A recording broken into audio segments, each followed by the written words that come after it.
AA Beyond Belief is a podcast by, for, and about people who have found a secular path to sobriety in Alcoholics Anonymous.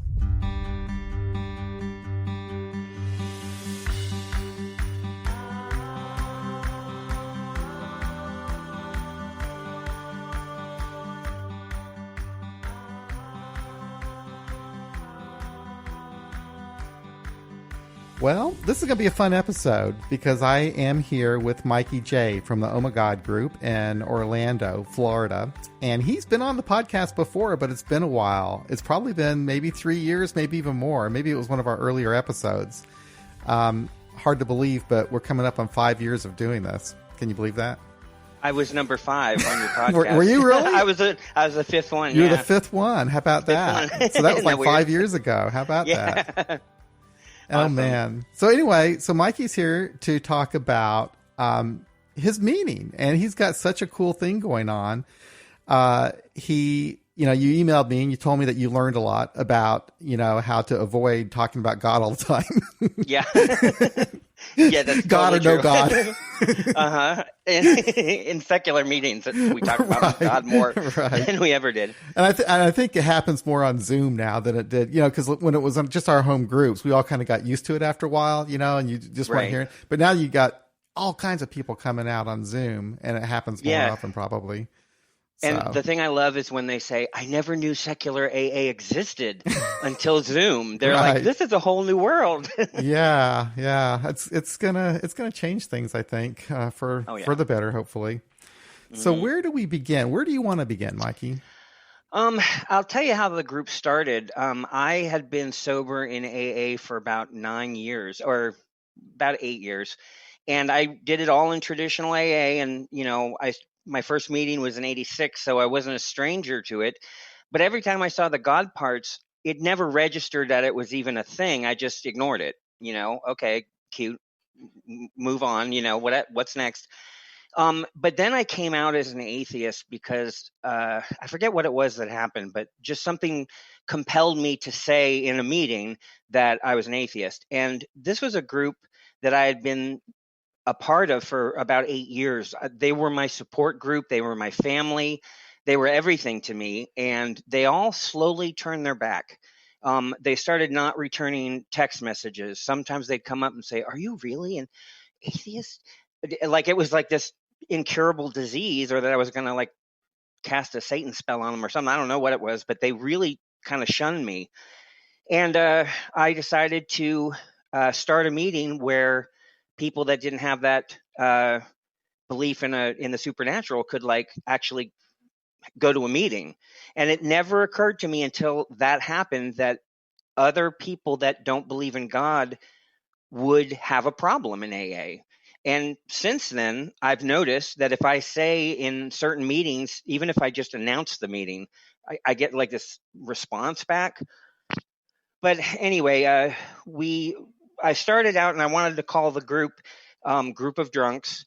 And in our inner group, in the pamphlet where they show all the meetings, the gay groups are listed as mostly gay. The women's groups are listed as mostly women. So I wanted them to say mostly agnostic, because agnostic's swallow it better. You can swallow it better. And they wouldn't do it. They said, no, we don't have atheist or agnostic meetings, and I'm like, well, gay meetings are, that's so they can find their tribe and warn other people that that's the kind of meeting it is. But they wouldn't do it. So I forced them to by changing the name to Our Mostly Agnostic Group of Drunks, so that word was in there. And I'll tell you, in the early days, most of the people that came to us was because of the title of our group. And it just really sprang from there. People really responded to it. Not at first, though, because we made a couple boo-boos.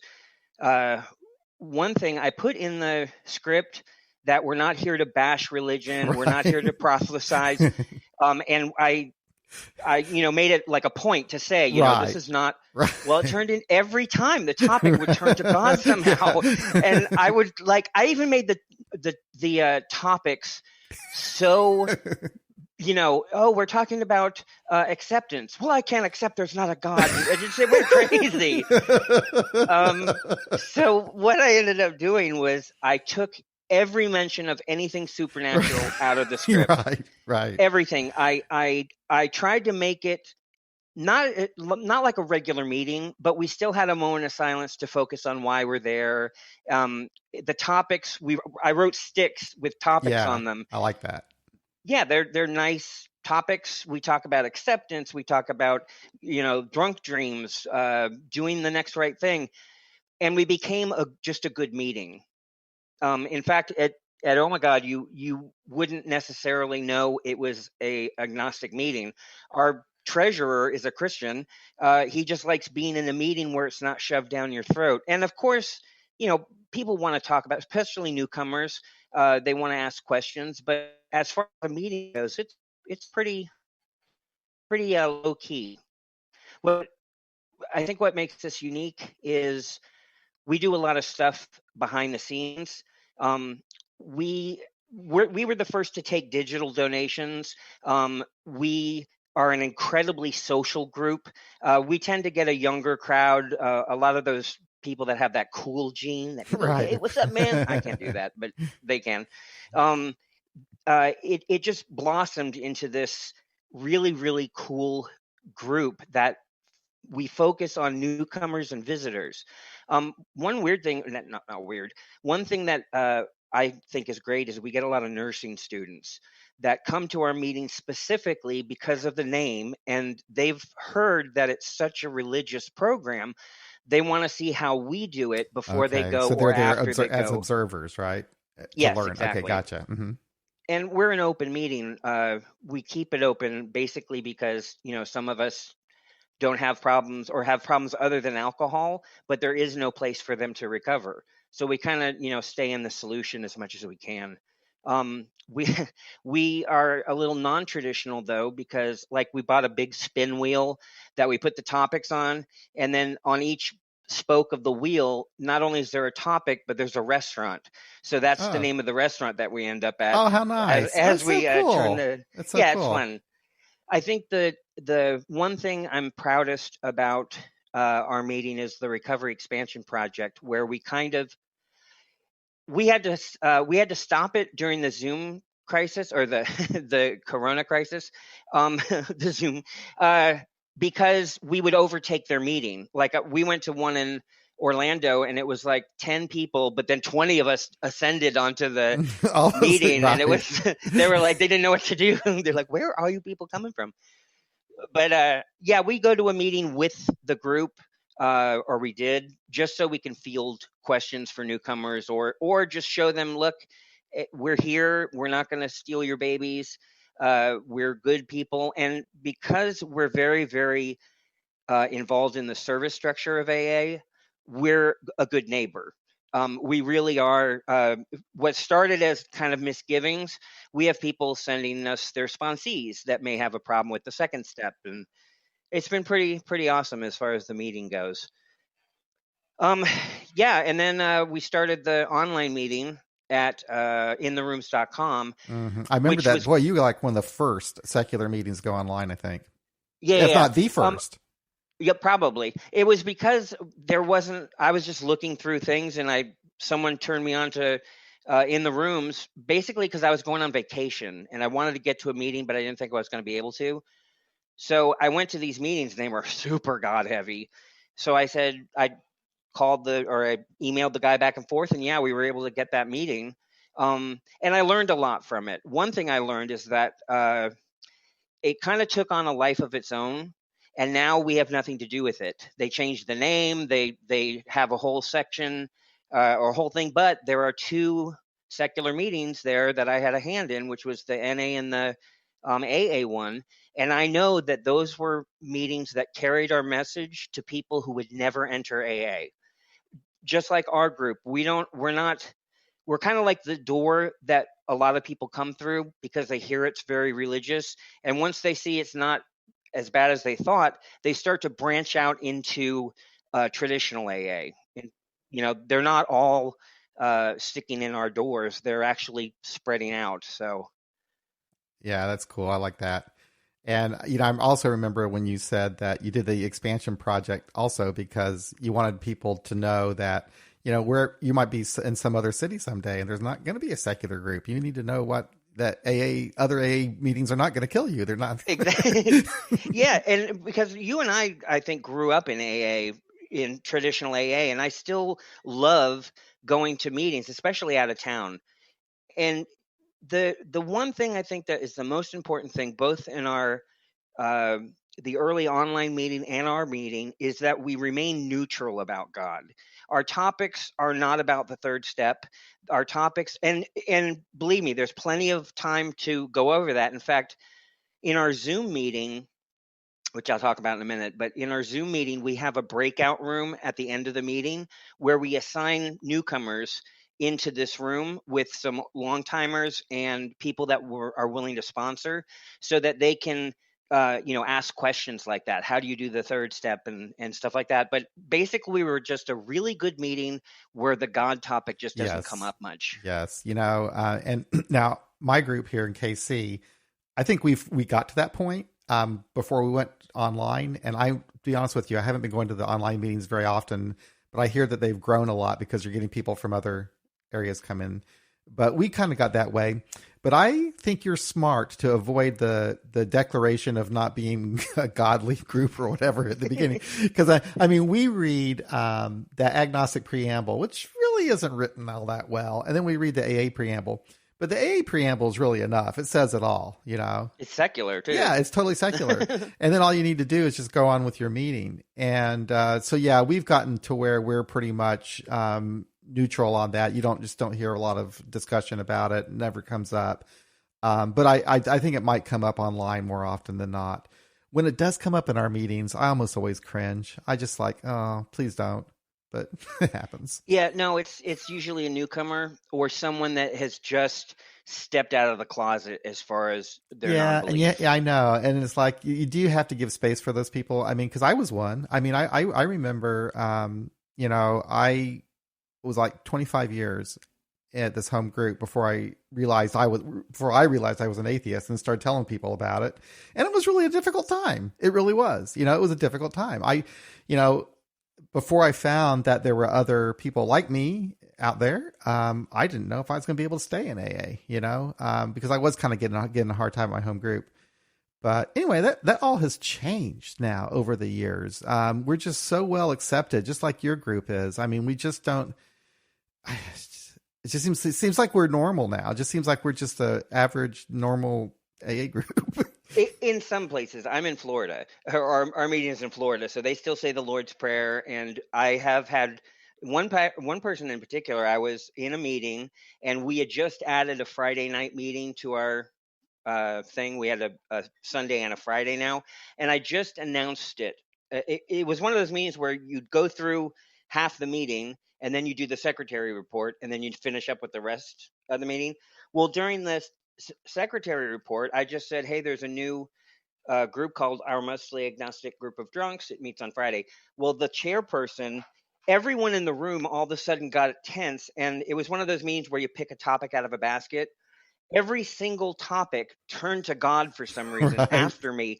And I was like, okay, this is, it's okay. The chairperson picked up his big book and said, I believe in the God of Abraham. And he just went off directly to me. And I swear, when I shared, everyone was like, oh, that's great, share. But then I said that, and I felt so uncomfortable I had to leave right after the meeting and go to Chick-fil-A and do something because I felt so really backed into a corner. Yeah. I didn't have an experience exactly like that, but something somewhat similar. Just a guy giving me a really weird, threatening look. It's really, it was during the Lord's Prayer, and I wasn't saying the Lord's Prayer. This is like, I think the day when I announced to the group, I'm leaving, I'm starting an agnostic group, blah, blah, blah. And this one guy, man, he just kind of stared at me. And it's like really weird because even if I wasn't looking at him, I could feel his stare coming on me. It's just kind of weird how you could do that. And I looked at him. He gave me this really scary look. But that was the most threatening thing. I kind of wish, in retrospect, I would have gone over and say, "What the fuck's wrong with you?" Right. It's okay. You can touch me. I'm not going to burst into flames. So So you want to talk about your Zoom meeting? Yeah. When did you guys go online in Zoom? Did you have to shut down in March like most of us? Yeah, it was in March. We actually we had every intention of doing it socially distanced. We had 2 meetings where we put the chairs all 6 feet apart. Everyone had to wear a mask. We were very, very hypercritical, but we all are hyper careful. But we all agreed that the online or that the face-to-face meeting was incredibly valuable. So we did a poll, does everyone want to keep doing meetings? They all did, but then the next day, the place where we meet said we can't meet there anymore. So we went online, and because I had experience with the online meetings from intherooms.com, I knew a couple tricks. And because I'm just a theatrical person anyway, it's really turned into I've been to a lot of meetings and I've seen a lot of gimmicks. And I know that there's things that people naturally love. A lot of times it's inside jokes. Other times it's like the shootout meeting where it's a gimmick, but it draws people in. So and I didn't even mention the website. We have a website, omagod.org, and that has been central to pretty much everyone's recovery. Unbeknownst to us, therapists and counselors and probation officers and nursing students, they all refer them to our meeting because of our website. They just put a Google search, Atheist Orlando or whatever. And so we have you're on that list, or you're on the website, you're linked to it. We have the little step book. He gave us permission to put the whole thing on there. So we have every alternative step. We have we have a members section too that's password protected. So that's where we can really say, oh, there's a secular Overeaters Anonymous now. Which, did you know there's a secular Overeaters Anonymous meeting now? Or I did not know that. Yeah, but we can put that on the password side so we don't break tradition. And there's some things, this is an opinion thing. A lot of times I've been to secular meetings where they have a different set of like 6 steps, or they have a different version. We kind of were on the fence about that, or I kind of wasn't sure what to do. So we put all of that on our website and just let it be. But as far as our group, if we use literature, we use conference approved literature, and that's actually a trick, so that no one comes in with a poem, right, or they have an article from Psychology Today that they want to share. I have actually seen that happen at our meetings before. We had someone come in. It's like with some really weird book, like Walt Whitman or some damn thing. It's like, yeah, I can make a topic out of this, but it's not. If I tried real hard, it makes sense to them, to everyone. But like I said, a lot of what worked for me might kill you. So we have a very open-minded group, and I think that having a variety of meetings like you do now because of the pandemic is amazing, because you can find your people. You can go anywhere over the world. You have the list that we help update, the secular meetings. That thing is like got almost 200 meetings. Oh, that's really amazing. Now you're talking about the Google Sheet? The Google Sheet. Yeah, we'll definitely link that on this podcast when we post it, because that's a really amazing resource. It really is, and it's been surprising how many meetings in the very beginning of that list. I used to go to each meeting and then verify it to make sure it's a real meeting. Yeah, I put a little I remember check mark. when you did that. You would make comments every once in a while that you attended the meeting, or that you needed a password, or it was always something. It was always something. But there got to be too many meetings. Yeah, I couldn't do it. I have people in the in our service thing going through those, and every now and then I'll get can you change this? Or that meeting was great. It works and stuff like that. But I think that's the coolest thing in the whole world. Oh, it's really amazing. Yeah, I bet there's. God, I wonder how many there are. I mean, I know that the face-to-face meetings were about 500 worldwide. And I'm sure that we must have at least that many online meetings now scattered around, Oh, yeah. you I know. think I think it actually says the bottom line is 255, but I know there's spaces and stuff in there. But yeah, I'd be curious to know exactly how many there are now, and always more. Yeah, and you know what's weird about those meetings now, listing them, the whole thing about COVID and how AA has gone online. So it's like now geography doesn't really matter anymore. And like it's like AA was organized by geography. You have your district is in Missouri, and if you're in Missouri, you're in the West or whatever, you Yep. know. And if you're in Kansas City, your Kansas City central office will take care of you and list your Area meetings. 3, Right. location Well, 5, District well, 2. Yeah. now none of that matters. You know, it's like we're the online meetings. It's like you almost need just one big place for just all the online meetings to be. You know, and it was like so all these. It was kind of really difficult in the very beginning because people wanted to go to these online meetings and there was no place where they were all listed. And that's because groups were kind of scrambling because they were like, you know, oh my God, we have to find a place to meet. We need to meet online. They just put these meetings together for their own purposes, right? But then it turns out that people from all around wanted to, you know, go to these meetings.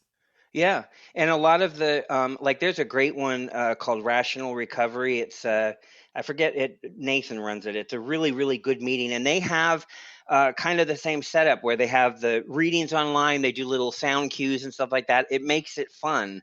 Um, and our online meeting, like I said, it got so big that we kept hitting the 100 people mark, where you couldn't add any more people. So I was on a New York City's intergroup site, and it said, "Hey, if you want to start a meeting, join us, and for free, we'll put you on that enterprise account, so we can have up to 300 people." There you All go. There's an example of geography not mattering anymore. Yeah, exactly. One thing though, and it's just for our group, and it's a little secret between you and me. Um, the meetings got so big and so popular that we had to have a secret meeting that we do with just locals. Yeah, you know, a lot of groups do that. That's what they did in Toronto, and I wouldn't be surprised if our meetings in Kansas City get that way. We'd have to do the same thing because it's like, yeah, after a while, you don't even recognize the group anymore. It's just completely different. But Yeah, and a lot of newcomers, and a lot of people. But for some reason, maybe the way that our philosophy is or whatever, but um, we don't get a lot of the God topics like you think you would from newcomers. They're all. It's just they're very grateful are they to. newcomers that have never been to AA before? A lot of them are, which I was surprised. Well, not surprised just because I knew about online meetings, but in the beginning, everyone was like, "Oh, you can't get to physical meetings; they're gonna all relapse." And I was like, "No, it's very much like a regular meeting." And now there are people that have only one guy in particular, Marcus. He's only come to our meetings, and he's picking up a 6-month chip. He picked one up Monday. That's He's never been to an actual AA meeting other than online. And I know we've got some people like that too, and it's really it's interesting because alcoholism and drug addiction is going up now because of COVID and because of people being isolated and everything. And then the number of availability to meetings is also probably increasing for people and making it easier if they have the internet, you know, to get to a meeting. And so I think that there are a lot of people that are coming to their first meeting. It'll be interesting, like 5 years from now, reading grapevine articles of people who went to their first meeting on Zoom and it was a secular meeting or something like that. You know? Run out of the room. That's, if you think about it, a newcomer can sit in a meeting almost 24 hours a day. I mean, you could, as a newcomer, you want to get as many meetings. They say 90 meetings in 90 days. I don't have to drive anywhere. I don't have to stand awkwardly by the coffee machine and try to make friends. You can sit in a meeting and hear the message constantly. And I now you hear a lot of the AA groups. They don't want to go back to the regular locations. They want I to stay know. online I in their know it's underwear. interesting. Some people are like, they like the online meetings so much that they're okay with just being online all the time. And then I think we're going to have hybrid meetings too. I know we already do have hybrid meetings. There are some groups around here that are meeting in person again, but they're also keeping their online meetings. So you got the hybrids. Yeah, there's I don't know what we're going to do. The people have been very, very clear that they do not want us to stop these meetings. And on that particular meeting. There's a lot that goes with it. We're really obnoxious. We have sound effects. We have we do a Star Wars night where everything is themed to Star Wars.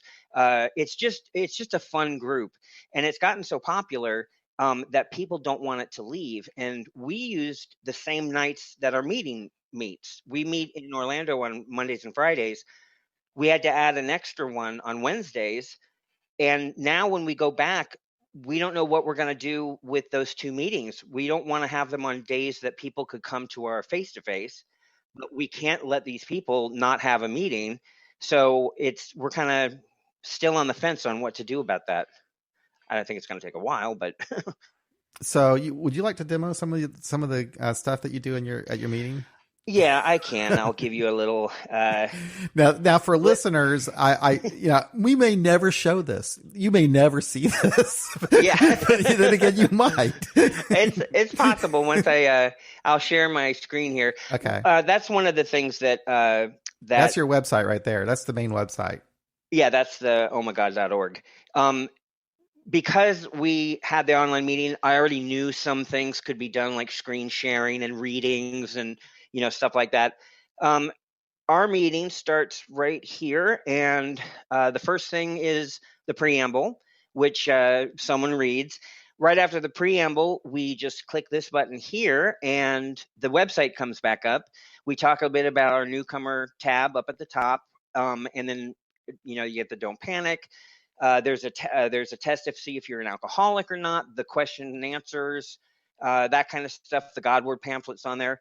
And then we click to our seventh tradition, which is the Venmo and PayPal accounts. And we made it animated. And it so, Mikey, do you see all this stuff once you're in the meeting?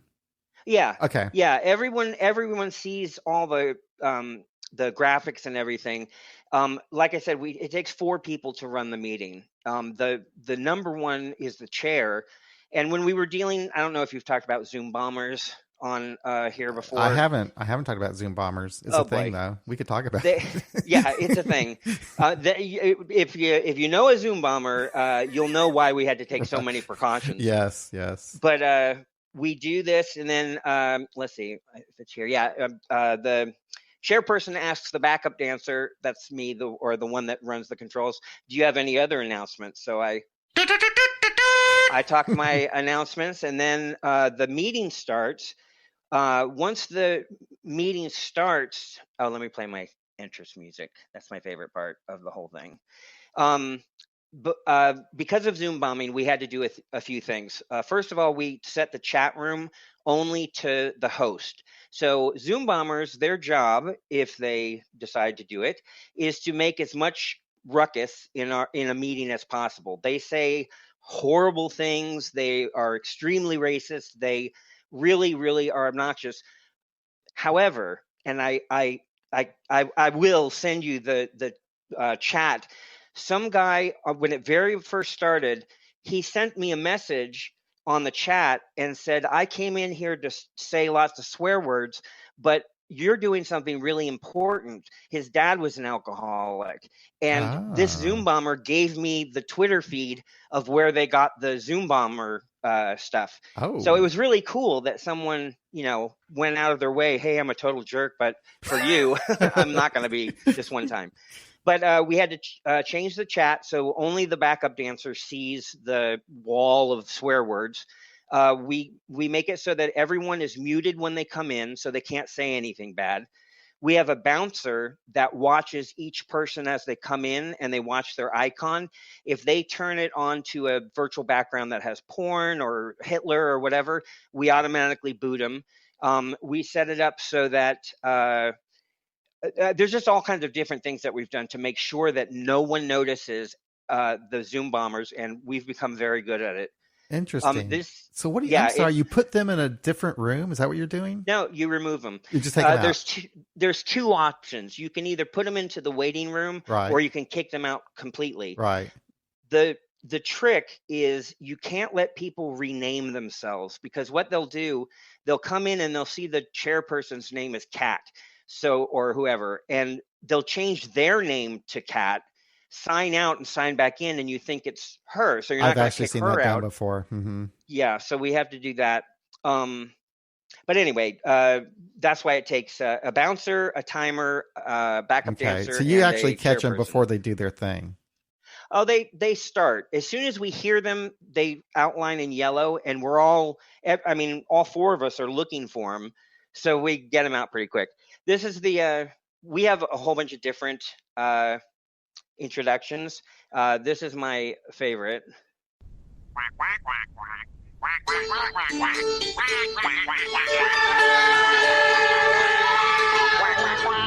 Hey, look, an orchestra of penguins! Well, probably took the job for the hell of it. I love it.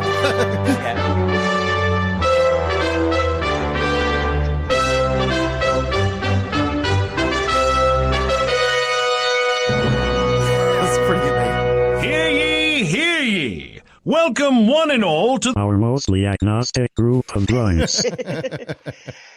That's so nice.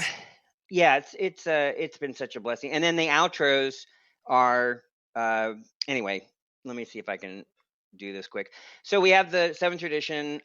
We have a time flower that drops when it's 10 till to let everyone know that we're going to close everything down for burning desires. So this is our little time flower that makes, oh, well, it's time to wrap that up. And then after or during the meeting at the end, we do chips. And these are, let me, that's Victor E. You know who Victor E is? Yes. He was. I have him everywhere. Yeah.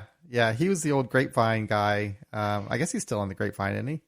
No, it was Victor E. And he was always. It was a cartoon strip, and he was always outside of a bar about to walk in, and then something would happen.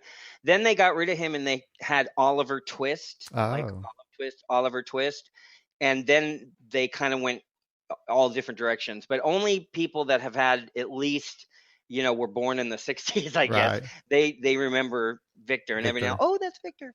So if let's say someone wants to pick up a 3-month chip, we have this animation. Oh, man. So cool. Chip chip hooray, that's great. And someone here is picking up 10 months. Hip hip hooray! They get a different one. If they're celebrating a anniversary, like a year, like their first year, they get this one. Congratulations! Don't get cocky, though. Still just a day at a time. and then, we have birthdays. If someone has a birthday, we can do something silly like this. We have, let's see, all kinds of different things. And then we have just a basic, I'm pregnant for the 4th time. Well, congratulations, kind of thing like that. And then at the end, we have our moment of silence for the drunk that will never stumble through our doors. And we have someone come up and read the responsibility statement. And this is that graphic.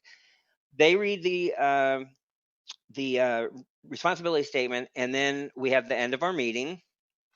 And we ended up 2 different ways. Victor jumps up and we say, thanks and for coming and everything. And then they say, hey, backup dancer, can you play us out? And we do, this kind of thing. We rickroll everyone in the thing. So anyway, that's our meeting. And I think the best part about our meeting is that during the meeting, if somebody says that they are struggling or they're brand new to recovery or secular AA, what we do is we utilize the breakout feature on Zoom. And as the meeting goes on, you invite these people to this meeting after the meeting. We call it coffee chat. It's like an after party. When the meeting is ended, everyone that we've assigned gets an invitation that says, come to our after party. And it's just a place, we have it for like 20 minutes. It's a place where people can freely answer questions, get a sponsor, that kind of stuff.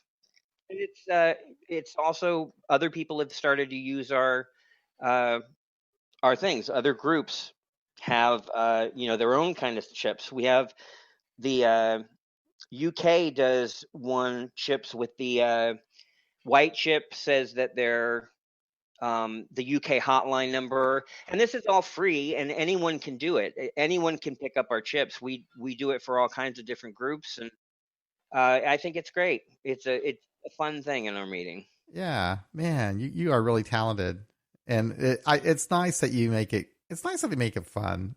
That's one thing I've always liked about AA is there's always, I mean, there's a lot of deadly serious stuff that goes on in meetings, but there's also a lot of humor, and I think it's important. I think it's important. Someone said, they said, I don't know about this. When I first came to this meeting, I didn't know with all your, fancy animation and sound effects. He said, but this meeting has been a really good meeting because that kind of stuff is on the outside. But when the meeting starts, it's a meeting. And I think it's just amazing. And I've been to other meetings that are kind of like that. Like I said, the Rational Recovery one is very lighthearted, but the meat of the meeting exactly is, that's true AA. That's true. Yeah, and that's a hard thing to describe unless you've actually experienced it. But I understand it completely. In fact, the traditional group that I went to for like 25 years was kind of like that. It was like a real raucous group. It was an all men's group and everything. And they were real raucous, and they were they would make, just jokes all the time and everything.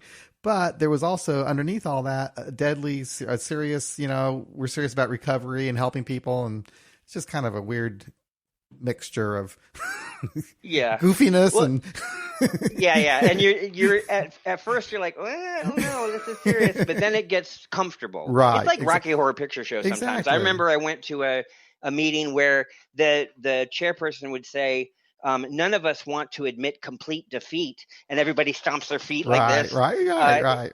It's just fun stuff. But like I said, the seriousness is in the meat of the meeting. And you know what? This is something that is helping more alcoholics than ever before.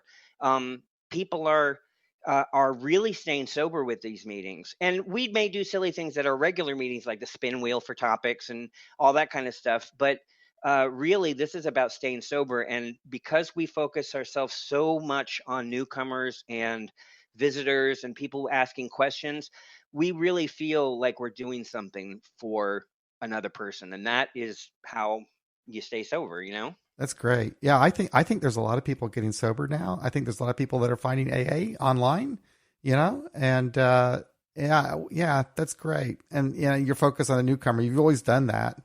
And that's, and you've always been good about fitting in with AA as a whole. Yes. I really feel that regular AA meetings, someone said you should get a 6-pack when you come into recovery. And that's a pack of friends, 6 friends that you can call at any time and stay sober with.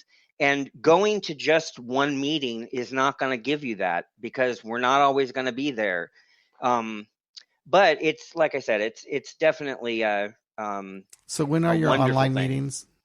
We have them Monday, Wednesdays, and Fridays at 7 p.m. Eastern Standard Time. And then we have a private meeting that we made because the other meeting was getting 150 people. So now we have a secret meeting, but those are the 2 big meetings. And now they want to add another one. And I'm like, you know how it's hard? Like 10% of the people do 90% of the work in AA. Well, we have to get 4 trusted servants to run our meeting, and it was hard just getting one. So, and man, I mean, also the tech skills in AA sometimes aren't so great. But and I find myself like when we set up the Zoom meetings in the beginning, it was like, you mean you guys don't know how to use Zoom? You guys don't know how to use Zoom? Right. Oh my exactly. God. It's like dragging people into 2007. It's like, okay, which I think is actually great, because my doctor appointments are now, I can be in my underwear. And exactly. As long as I got a shirt on, why it's wear fine. Pants? Well, the area convention for AA is done online this time. Ours was done online. I just went to one this last weekend. Actually, we did it hybridly. Oh, that's cool. I'm thinking about the people that are, once a year they have to fly to New York, stay in a hotel, food, and you can do the whole thing sitting in your house. Yeah. I just see a kind of shift. You wonder if they might start doing that, because it's truly very expensive to send a delegate to New York. Absolutely. Thousands and thousands. I mean, I think our area would put up like $4,000, and that didn't even pay half of it, I don't think, because the General Service Office pays a large portion of it as well. This is one thing I didn't mention before.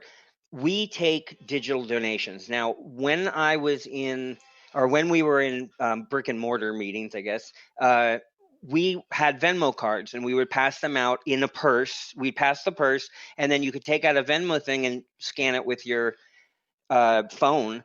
Well, our donations tripled by doing that, because at a meeting, you reach out and you put $1 in. So many people don't carry cash. I hardly ever carry cash, Yeah. And we were really bad about in our meeting. We never did get that. We actually had one of those scanner things you could put on your phone, but I never did. I never brought it in so people could use it. And yeah, but I could see how your donations would go quite a bit, because I'm sure a lot of people would like to give $1 or $2, but they don't carry cash. What are you talking about? Yeah. Because we've had it on our website, every now and then we'll get someone like $162.15. And you're like, where'd that come from? And it's someone's sponsor saying, you got to donate that money that you stole. You can't give it back, so just give it to an AA thing. And we, because we show those QR codes, we just gave a large donation to our intergroup. Great. For no other reason than here. Yeah, we've got it. That's fantastic. We have it, we'll give it.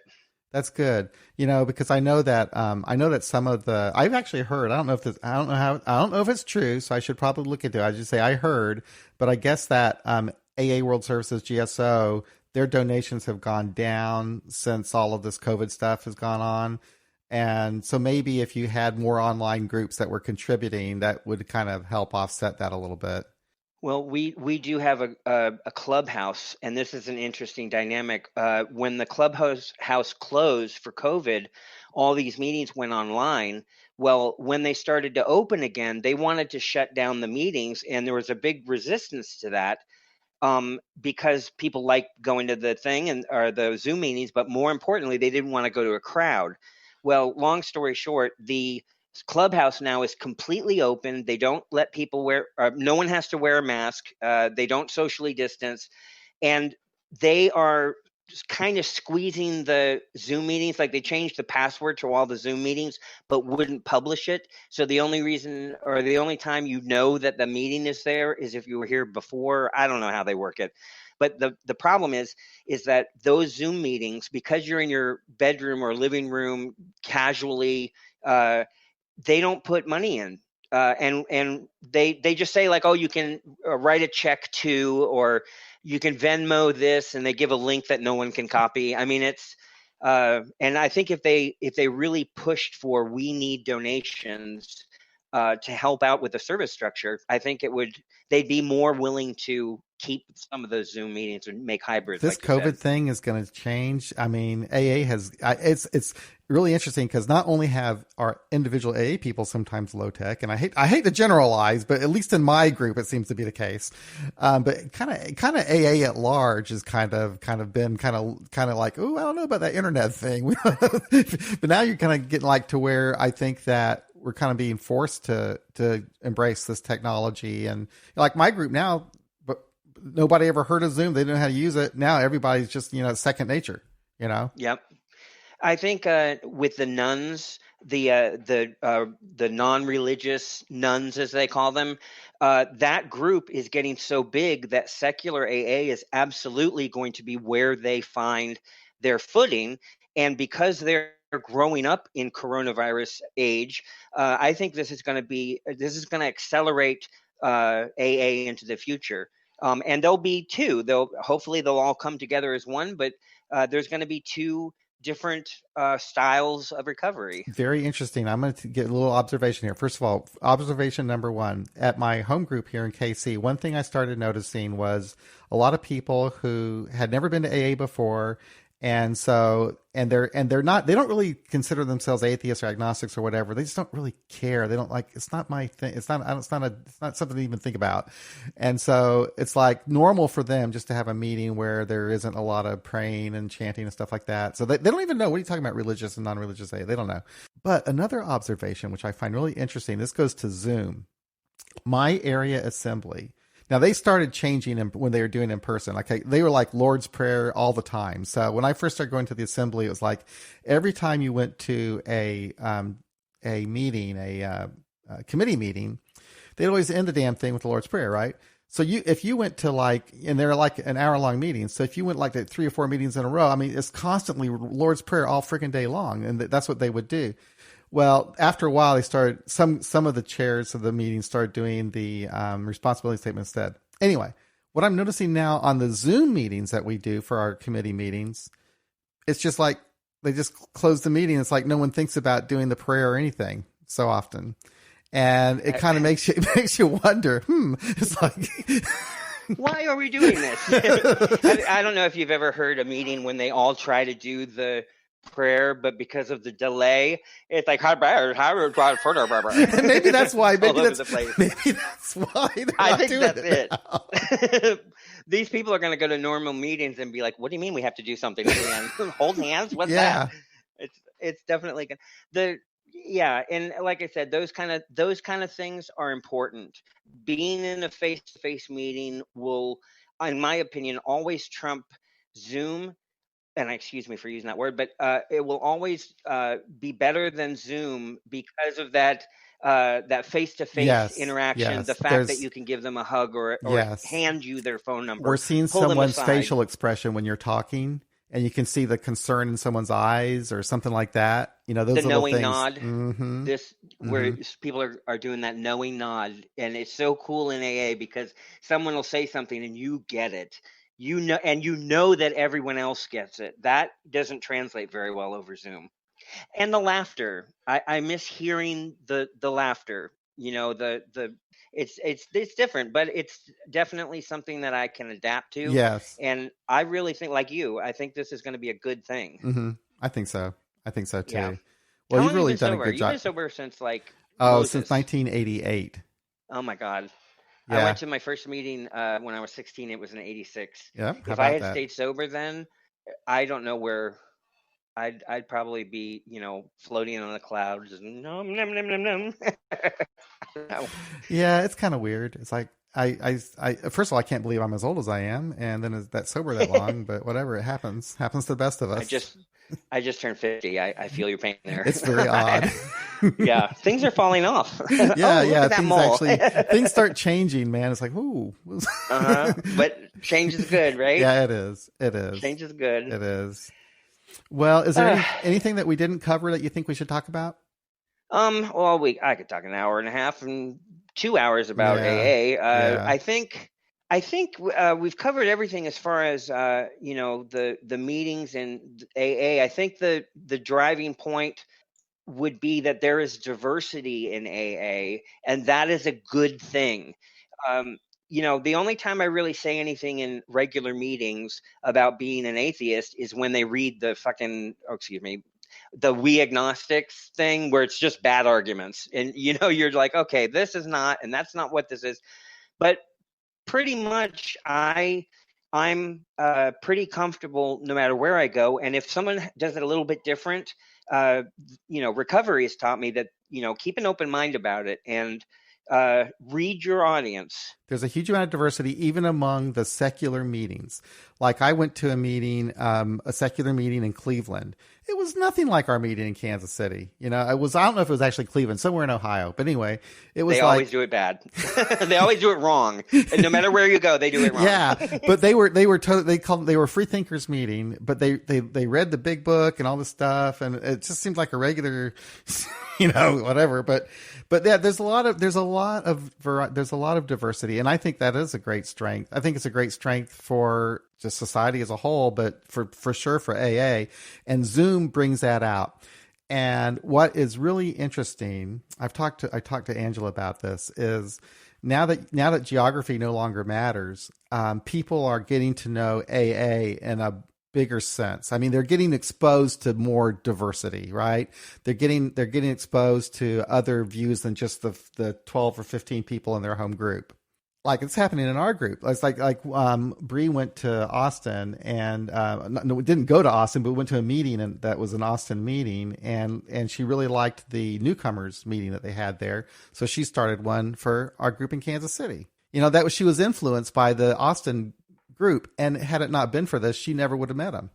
Let me just say about Austin, I started a meditation meeting based on a meeting I went to when I was at the Secular AA convention in Austin. They have kick-ass meetings out there.